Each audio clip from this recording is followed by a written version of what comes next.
You know, Steve was a teacher.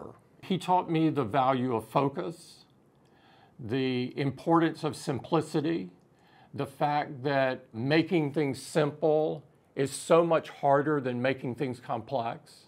For those of us that were fortunate enough to work with him, he was the teacher of a lifetime. Hi.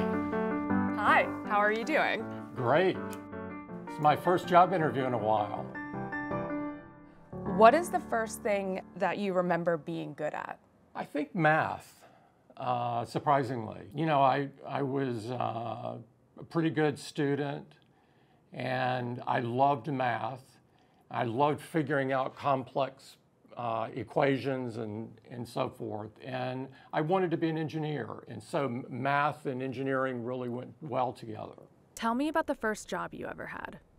Oh, my first job was delivering papers. And I was about 12 years old. Everybody was sort of expected to work in my family.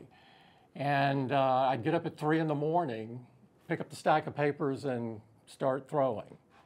And usually come back and take a nap before school. Throwing papers helped start my college education. And I was the first person in my family that went to college. I knew that being able to do that was a privilege that I needed not to waste. Everyone saw college in those days, and hopefully today, as opening many doors and being able to stand on the shoulders of your parents, that education would do that. Your first job after you graduated from Auburn was at IBM. Yes. Tell me about your first day. I started at the beginning of January of '83, and I drove with everything I owned in my car, rented an apartment, my own apartment for the very first time, and had no furniture at all. I was sleeping on the floor for a while before I could afford to actually buy a bed. It was the first time I really had to dress up to do anything. Other than maybe go to church. But it was a marvelous place where there were a lot of really smart people from all around the world. When Steve Jobs recruited you to join Apple, you said you trusted your gut. How did you know you made the right decision? There was a feeling that I had in talking to Steve that he was a very different kind of CEO. He was focused on products, and had a belief that small teams could do amazing work. I love that vision. And I also love that in an environment where everyone was going to an enterprise kind of company, he wanted to refocus Apple on consumers. And it was brilliant because at the time, nobody was doing that. Everybody thought you could not make any money selling to consumers. And, you know, I've never thought it was a good idea to follow the herd. I thought I had a chance of a lifetime to work with the creative genius that started the entire industry. And I didn't want to pass that up. Did you feel like you were bringing something to Apple that was missing at the time? People have forgotten this, but Apple was on the verge of bankruptcy. And it was a really awful time, and people advised me not to come to Apple because they thought that it was headed straight down. But I saw something different. I saw the sort of the sparkle in Steve's eye. And it just meant that we could pull out this turnaround for this American treasure. And I'm so glad to have been a part of that team. What lessons about management from Steve did you learn? He taught me the value of innovation, the fact that small teams could do amazing things. I look at the size of the iPod team initially. I look at the size of the iPhone team. These were very small teams in the scheme of things. Hiring the best people to surround you, that challenge you, that have skills that you don't, and being confident with that. And also, not to be married to my past views. You know, not to be so proud you can't change your mind when you're presented with new evidence and things. He could change like this. I initially was sort of taken aback by that, and then I became so enamored with it. Very few people have that skill because they get married to their past views, and I thought it was a brilliant skill. Did he change your mind about anything?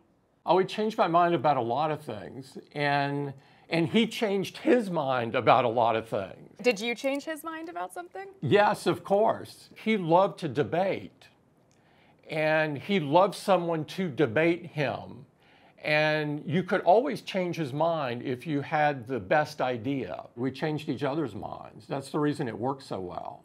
Where does your passion for understanding logistics come from? Manufacturing has always interested me because I'm very curious about how things are made. I like to go to factories and see how things are put together, how they're created. My degree is in industrial engineering, my undergraduate degree. And industrial engineering is essentially the study of people and machines and how the two working together can create things that they couldn't create on their own. And I've always viewed it, the supply chain piece of it, to be a bit of a piece of art when it was done correctly, because it's a symphony of things of coming together, of thousands of different components and parts coming together to create something. What sacrifices do you feel like you've had to make to get to where you are now? Sleep. And fortunately, I love coffee. How much coffee are you drinking a day? Many cups. Please do not benchmark that. So tell me about your morning routine. How do you start your day?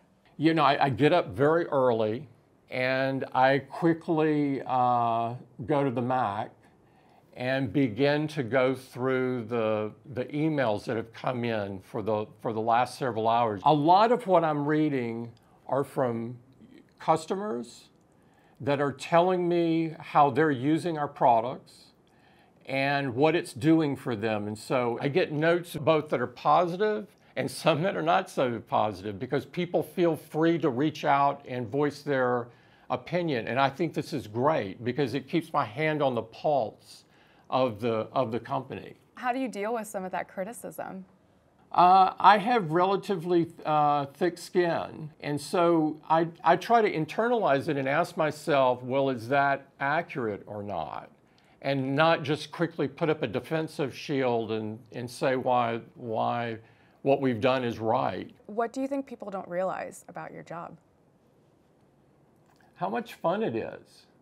At times I hear some other CEOs talk about how terrible their jobs are. Mine is fantastic. I love it.